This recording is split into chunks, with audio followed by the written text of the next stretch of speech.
Assalamualaikum warahmatullahi wabarakatuh.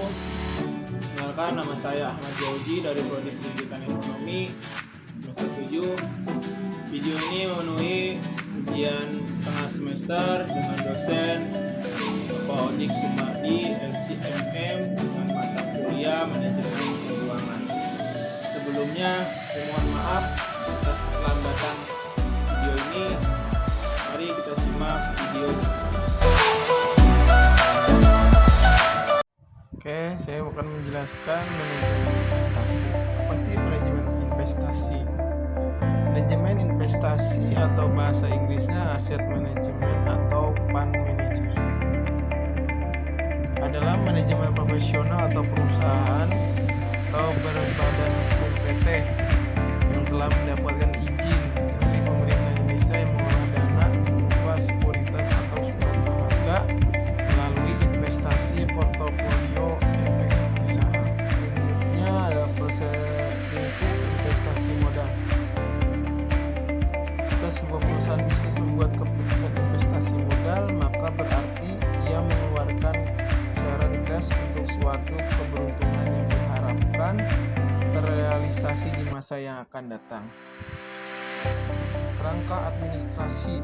Keberhasilan administrasi dari investasi modal dicirikan oleh keterlibatan perusahaan dalam ada generalisasi dari proposal investasi, kemudian ada estimasi dari cash flow pada proposal, kemudian ada evaluasi cash flow, kemudian ada seleksi proyek berdasarkan kriteria yang dapat diterima, dan terakhir ada revaluasi secara terus-menerus dari proyek-proyek investasi. Namun di sini juga ada proyek-proyek dapat diklarifikasikan dalam 5 kategori, yaitu yang pertama produk-produk baru atau perluasan dari produk yang ada. Yang kedua ada penggantian peralatan atau bangunan. Yang ketiga ada penelitian dan pengembangan. Dan keempat ada eksplorasi, dan kelima dan lain-lain. Dalam bab ini kita akan menilai 4 metode capital budgeting. Yang pertama ada ARR atau Average Rate of Return.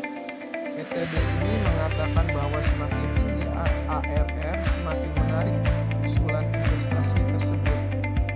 Tapi berada batas dikatakan menarik secara konseptual, belum ada cara menentukannya. Yang kedua ada payback.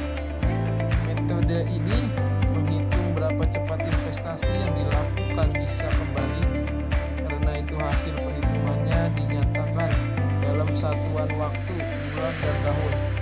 Semakin pendek periode payback, semakin menarik investasi tersebut. Secara konseptual masih belum dapat dirumuskan.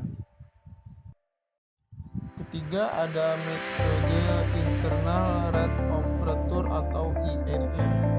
Metode ini menunjukkan tingkat bunga yang menyamakan persen flow pengeluaran dengan persen flow penerimaan. Decision value metode ini adalah terima investasi yang diharapkan memberi IRR lebih besar atau sama dengan tingkat bunga yang dipandang layak. Yang terakhir itu ada net present flow atau NPV. Suatu investasi dikatakan menguntungkan atau profitable kalau investasi tersebut membuat modal menjadi lebih kaya. Pengertian ini konsisten dengan tujuan memaksimumkan nilai perusahaan. Di sini ada inflasi. Inflasi akan pengaruhi 2 faktor, yaitu arus kas dan tingkat keuntungan yang pandang layak atau CR. Semakin besar inflasi yang diharapkan, semakin tinggi tingkat keuntungan yang disyaratkan.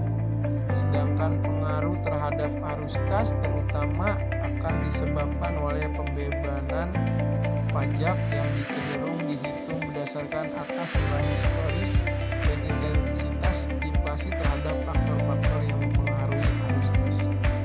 Sekian dari saya.